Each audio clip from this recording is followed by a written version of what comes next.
Hello viewers, যারা সরকারি চাকরি প্রত্যাশী এবং বিশ্ববিদ্যালয়ে ভর্তি প্রত্যাশী এবং মেডিকেল কলেজে ভর্তি প্রত্যাশী রয়েছে, তাদের জন্য আমি আরেকটি চমৎকার ভিডিও নিয়ে হাজির হয়েছি। আমরা ছোট্টবেলা থেকে একটি চমৎকার স্ট্রাকচার শিখেছি, তা হলো subject plus verb plus object. আজকে আমরা শিখব অবজেক্ট কী, আর অবজেক্ট কত প্রকার ও কী কী, সংজ্ঞা সহ উদাহরণ, এবং আমরা কিভাবে অবজেক্টকে ফাইন্ড আউট করতে পারবো সেই সম্পর্কে আমরা বিস্তারিত আজকে এই ভিডিওর মাধ্যমে শিখতে যাচ্ছি। Object in English grammar. An object in a sentence is the noun, pronoun or noun phrase that receives the action of a verb or shows the result of the action.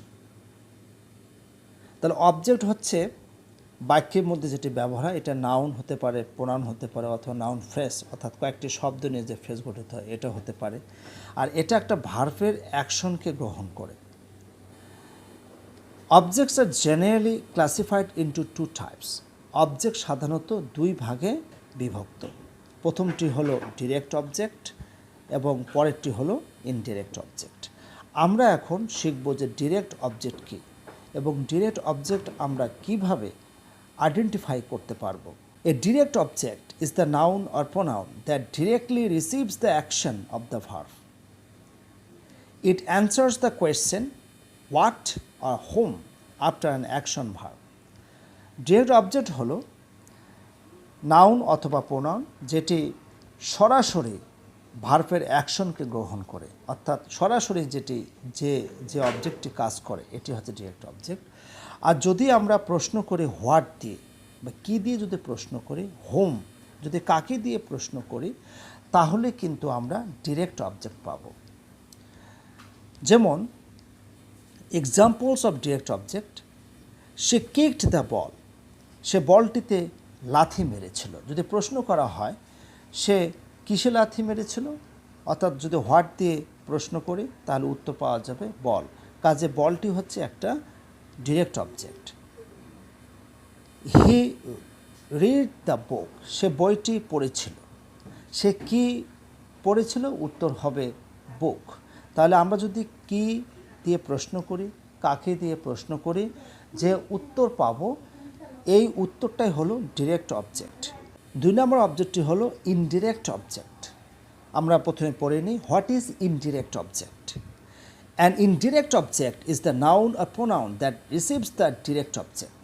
একদম পরিষ্কার যে ইনডিরেক্ট অবজেক্টটা হচ্ছে noun অথবা pronoun যেটি আবার direct অবজেক্টকে receive করে অর্থাৎ গ্রহণ করে।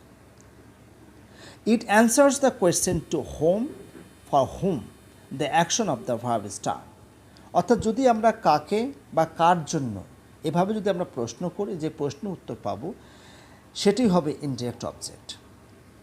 ইট typically comes before the direct object. আর এটা সাধারণত ডিরেক্ট অবজেক্টের পূর্বে বসে। তাহলে ডিরেক্ট অবজেক্টের পূর্বে কে বসে? ইনডিরেক্ট অবজেক্ট বসে। তাই এখানে বলা হয়েছে it typically comes before the direct object. তাহলে ডিরেক্ট অবজেক্টের পূর্বে হচ্ছে ইনডিরেক্ট অবজেক্ট বসে। এক্সাম্পলের মাধ্যমে শিখতে পারি, he gave me a gift, সে আমাকে একটা উপহার দিয়েছিল। সে আমাকে কি উপহার দিয়েছিল, উত্তর হবে এ গিফট। তাহলে এটি হচ্ছে আমাদের ডিরেক্ট অবজেক্ট। তাহলে ডিরেক্ট অবজেক্টের পূর্বে ইনডিরেক্ট অবজেক্ট বসে, তাহলে এটা কী হবে? হি গেভ মি এ গিফট, তাহলে মিটা হলো ইনডিরেক্ট অবজেক্ট। সে আমাকে একটা বই উপহার দিয়েছিল। এভাবে she sent him a letter, সে তাকে একটা লেটার অর্থাৎ চিঠি পাঠিয়েছিল। তাহলে এ লেটার হলো ডিরেক্ট অবজেক্ট, আর লেটারের পূর্বে হচ্ছে হিম হচ্ছে indirect object. We bought her a present, তাহলে এ প্রেজেন্টটা হলো ডিরেক্ট অবজেক্ট, হারটা হলো indirect object. The teacher told us a story, তাহলে এ স্টোরি হলো ডিরেক্ট অবজেক্ট, আজ হচ্ছে ইনডিরেক্ট অবজেক্ট। তো এভাবে যদি আমরা ফাইন্ড আউট করি যে ডিরেক্ট অবজেক্ট বাক্যের মধ্যে সরাসরি কাজ করে, যদি আমরা কি এবং কাকে দিয়ে প্রশ্ন করি যে উত্তর পাবো সেটা হচ্ছে ডিরেক্ট অবজেক্ট। আর এখানে যদি আমরা প্রশ্ন করি কার জন্য বা কিসের জন্য, তাহলে যে উত্তর পাবো সেটা হচ্ছে আমাদের ইনডিরেক্ট অবজেক্ট। তাছাড়া ডিরেক্ট অবজেক্টের পূর্বে সাধারণত ইনডিরেক্ট অবজেক্ট বসে। তার মানে গিফট, লেটার, প্রেজেন্ট, স্টোরি, সামটি, এগুলো কিন্তু হচ্ছে ডিরেক্ট অবজেক্ট। তাহলে ডিরেক্ট অবজেক্টের পূর্বে সাধারণত ইনডিরেক্ট অবজেক্ট বসে, যেমন মি, হিম, হার, আস এবং দ্য গেস্ট। এরপরে যেটা বলা হচ্ছে যে besides two objects there are several objects which are as follows. এই দুটি অবজেক্ট ছাড়াও আরও কিন্তু কয়েকটি অবজেক্ট রয়েছে যেগুলো বিভিন্ন প্রতিযোগিতামূলক পরীক্ষায় এসে থাকে। যেমন এখানে প্রথমটা হচ্ছে অবজেক্টস অফ প্রিপোজিশনস। আমরা সংক্ষেপে এটাকে এভাবে বলতে পারি ওপি, অর্থাৎ O stands for object, P stands for preposition, এজন্য ওপি, অবজেক্টস অফ প্রিপোজিশন। তাহলে জেনে নিচ্ছি আসলে এটি কি। An object of a preposition is a noun or pronoun that follows a preposition to complete its meaning. The preposition links the object to another word in the sentence. তো প্রিপোজিশনের object হচ্ছে একটা noun বা pronoun. এটাকে অর্থপূর্ণ করার জন্য আসলে এটি প্রিপোজিশনের পরে বসে। প্রিপোজিশন আসলে অবজেক্টকে অন্য একটি ওয়ার্ডের সাথে সংযুক্ত করে বাক্যের মধ্যে। যেমন এখানে বলা হয়েছে he said beside the fire, সে আগুনের পাশে বসেছিল। He said beside the fire, সে আগুনের পাশে বসেছিল। এখানে বিসাইড হচ্ছে প্রিপোজিশন আর দ্য ফায়ার হচ্ছে কিন্তু অবজেক্ট। তাহলে এখানে প্রিপোজিশনের পরে যে অবজেক্টটা বসেছে এটাকে বলা হচ্ছে অবজেক্টস অফ প্রিপোজিশন। এভাবে আপনারা দেখতে পাচ্ছেন she is hiding under the table, যে সে টেবিলের নিচে লুকিয়ে আছে। তাহলে এখানে আন্ডারটা হচ্ছে প্রিপোজিশন, দ্য টেবল হচ্ছে object. The book is on the shelf, অনটা হচ্ছে প্রিপোজিশন, শেলফটা হচ্ছে অবজেক্ট। আর এই অবজেক্টটাকে বলা হচ্ছে অবজেক্টস অফ প্রিপোজিশন। এরপরে হচ্ছে ফ্যাক্টেটিভ অবজেক্ট, যেটি বিভিন্ন প্রতিযোগিতামূলক পরীক্ষায় এসে থাকে। এটি সবচেয়ে বেশি ইম্পর্টেন্ট। যে factitive object, what is factitive object আমরা পড়ে নিচ্ছি। A factitive object is a type of object that completes the meaning of certain verbs by indicating what the direct object has become as a result of the action. Factative verbs involves a change in state or renaming of the objects. In these sentences, there are often two objects, a direct object and a factative object, where the factative object renames or describes the direct object. তাহলে factitive object হলো এমন একটি objects এবং এটাতে কিছু factitive verbs ব্যবহার করা হয়, এবং এই ফ্যাক্টেটিভ ভার্ব যখন ব্যবহার করা হয় তখন কিন্তু এই অবজেক্টটা একটা নতুন নামকরণ হয়। এই জন্য এখানে বলা হয়েছে, এবং এটার যে অবস্থা সেটা কিন্তু পরিবর্তন হয়। যেমন এখানে বলা হয়েছে চেঞ্জ ইন স্টেট, আবার রিনেমিং, অর্থাৎ এটি হচ্ছে মেইন পয়েন্ট। যখন এই যে কমন ফ্যাক্টেটিভ ভার্বসগুলো যখন ব্যবহার করা হবে তাহলে এই অবজেক্টটা, যে অবজেক্টটার জন্য আসলে এই ফ্যাক্টেটিভ ভার্বসগুলো ব্যবহার করা হলো, তখন এই অবজেক্টটা নতুন করে নামকরণ করা হয়। তখন এই অবজেক্টটার যে স্টেট, যে অবস্থাটা, সেটা কিন্তু পরিবর্তন হয়ে যায়। তাহলে অবশ্যই ফ্যাক্টেটিভ অবজেক্ট এর জন্য ফ্যাক্টেটিভ ভার্বসের প্রয়োজন আছে। তো আমরা এখন জেনে নিচ্ছি কমন ফ্যাক্টেটিভ ভার্বসগুলো কী কী রয়েছে। যেমন রয়েছে হচ্ছে make, name, elect, call, appoint, consider. তো এগুলো হচ্ছে ফ্যাক্টেটিভ ভার্ব, আর ফ্যাক্টেটিভ ভার্বের মাধ্যমেই আসলে ফ্যাক্টেটিভ অবজেক্ট গঠিত হয়। যেমন এখানে বলা হয়েছে দে ইলেক্টেড হিম প্রেসিডেন্ট, যে তাকে প্রেসিডেন্ট নির্বাচিত করা হয়েছিল। তাহলে এখানে এই প্রেসিডেন্টটাই কিন্তু হচ্ছে ফ্যাক্টেটিভ অবজেক্ট, যার সম্পর্কে বলা হয়েছে সে হচ্ছে হিম, অর্থাৎ তার কিন্তু অবস্থার পরিবর্তন হয়েছে হিম। আর এই যে ফ্যাক্টেটিভ ভার্বটা ইলেক্ট ব্যবহার করা হয়েছে, হিম মানে তাকে নির্বাচিত করা হয়েছে কি হিসাবে? প্রেসিডেন্ট হিসাবে। তার মানে সে আগের অবস্থায় নেই, তার নতুন একটা রিনেমিং হয়েছে, তার একটা নতুন নামকরণ হয়েছে, আবারও পুনরায় নামকরণ করা হয়েছে প্রেসিডেন্ট। সে কিন্তু তাকে প্রেসিডেন্ট নির্বাচিত করা হয়েছে। যেমন এখানে বলা হয়েছে we called her, a hero, যে আমরা তাকে একজন হিরো ডেকেছিলাম। তো we called her a hero.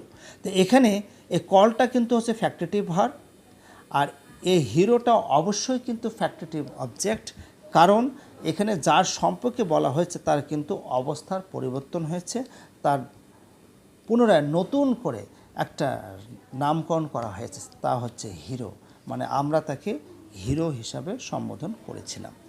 এভাবে প্রত্যেকটা সেন্টেন্সে এখানে এক্সাম্পলগুলো দেওয়া আছে। আপনার ডেসক্রিপশন বক্স থেকে এই পুরো ফাইলটা ডাউনলোড করে নিয়ে একবার পড়ে নেবেন আর ভিডিওতে দেখবেন, তাহলে কিন্তু পরিষ্কার হবে। যেমন এখানে বলা হয়েছে the company appointed John manager, যে কোম্পানি জনকে ম্যানেজার হিসাবে নিয়োগ দিয়েছিল। ওকে, তাহলে এখানে জন সম্পর্কে বলা হয়েছে, আর এখানে ফ্যাক্টরেটিভ ভার্ব ব্যবহার করা হয়েছে। তো জনে কিন্তু অবস্থার পরিবর্তন হয়েছে, তা হচ্ছে জনকে ম্যানেজার বানানো হয়েছে, অর্থাৎ তাকে ম্যানেজার হিসেবে নিয়োগ দেওয়া হয়েছিল। তাহলে ম্যানেজারটা হচ্ছে ফ্যাক্টরেটিভ object.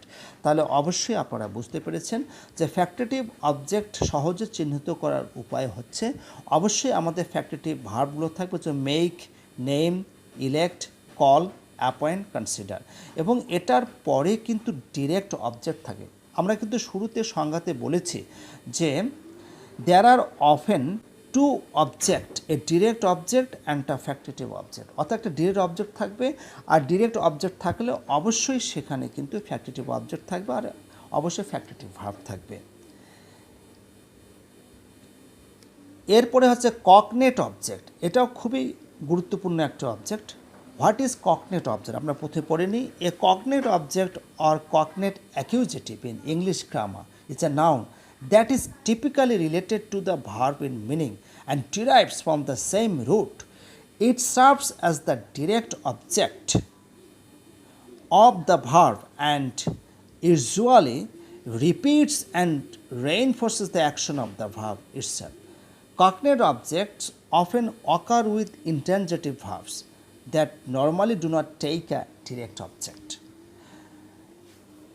In other words, a cognate object is a noun that comes from the same linguistic root as the verb and it complements and gives emphasis to the verb's action.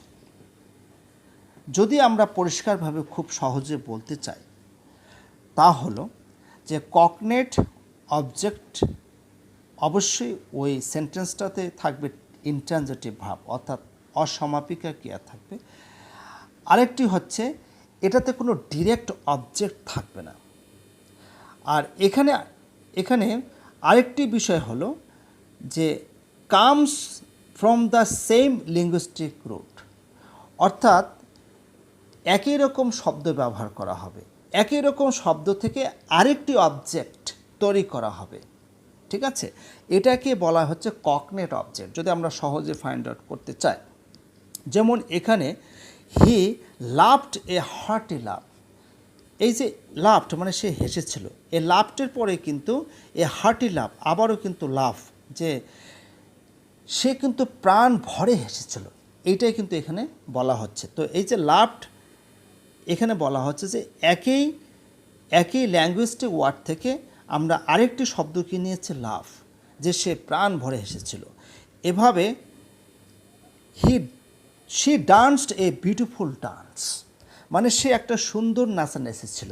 তো dance থেকে আমরা আরেকটি, মানে এটা কিন্তু verb, এবং এই ভার্বটা কিন্তু কি, এই ভার্বটা হচ্ছে ইন্ট্রানজিটিভ ভার্ব।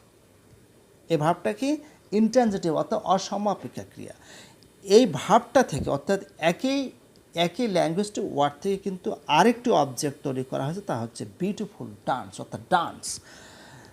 এভাবে দে ড্রিমড এ ওয়ান্ডারফুল ড্রিম, যে ড্রিম থেকে, অর্থাৎ এটা হচ্ছে আমাদের ইন্ট্রানজিটিভ ভার্ব, এই ড্রিম থেকে আমরা আরেকটি অবজেক্ট বের করছি, হচ্ছে এ ওয়ান্ডারফুল ড্রিম।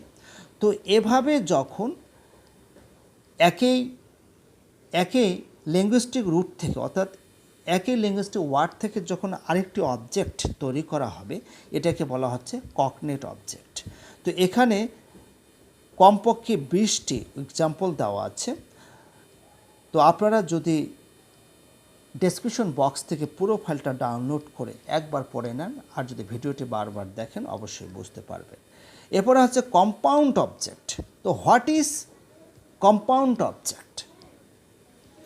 আমরা প্রথমে পড়ে নিচ্ছি। এ compound object in English grammar refers to or more objects either direct or indirect that are joined by a coordinating conjunction, usually and or. These objects are related to the same verb or preposition. তো compound অবজেক্টটা যদি আমরা সহজ ভাষায় বলি তা হলো, এখানে কিন্তু ডিরেক্ট অবজেক্টও থাকতে পারে, ইনডিরেক্ট অবজেক্টও থাকতে পারে, তবে এই সমস্ত কম্পাউন্ড অবজেক্টগুলো সাধারণত কনজাংশন অ্যান্ড এবং অর দ্বারা যুক্ত থাকে। ডেফিনিশনটা আরেকটু পড়ে নিই। A compound object occurs when two or more nouns, pronouns or noun phrases function as the object of the same verb or preposition joined by conjunctions like and or. অর্থাৎ compound object এটা কিন্তু দুটো নাউনের মধ্যে হতে পারে, দুটা প্রোনাউনের মধ্যে, অথবা দুটা ফ্রেজের মধ্যে হতে পারে, অর্থাৎ হয়, এবং যুক্ত করতে পারে, এবং এটা কিন্তু একই ভার্বের বা প্রিপোজিশন অবজেক্ট হিসাবে কাজ করতে পারে। আর এটি করতে গিয়ে আমরা সাধারণত দুটি কনজাংশন বেশি ব্যবহার করে থাকি, তা হলো অ্যান্ড এবং অর। যেমন এখানে এক্সাম্পলগুলো দেওয়া হয়েছে। She bought apples and oranges, সে আপেল এবং অরেঞ্জ কিনেছিল, অর্থাৎ কমলা লেবু কিনেছিল। তাহলে অ্যাপেলস এবং অরেঞ্জ হচ্ছে কম্পাউন্ড অবজেক্ট। এরপরে he invited Tom and Jerry to the party, সে পার্টিতে টম এবং জেরিকে আমন্ত্রণ করেছিল। তাহলে টম অ্যান্ড জেরি হচ্ছে কম্পাউন্ড অবজেক্ট। তো এভাবে দুটা নাউন বা একাধিক নাউন, দুইয়ের অধিক হতে পারে, দুটা প্রোনাউন অথবা একাধিক প্রোনাউন, দুটা নাউন ফ্রেজ অথবা একাধিক নাউন ফ্রেজ যদি অ্যান্ড বা অর দ্বারা যুক্ত থাকে, তাহলে সেটি একই ভার্বের বা প্রিপোজিশনে অবজেক্ট হিসাবে কাজ করে, তাহলে সেই অবজেক্টকে বলা হবে কম্পাউন্ড অবজেক্ট। এখানেও 20টি এক্সাম্পল দেওয়া আছে, আপনারা অবশ্যই ডেসক্রিপশন বক্স থেকে পুরো ফাইলটা ডাউনলোড করে বারবার ভিডিওটি দেখবেন, এবং ভিডিওটি দেখার সময় অবশ্যই ফাইলটি প্রিন্ট আউট করে যদি সামনে রেখে দেখেন, তাহলে অবশ্যই অবজেক্ট চিনতে আর ভুল হবে না। আজকে এ পর্যন্তই, সবাই ভালো থাকবেন।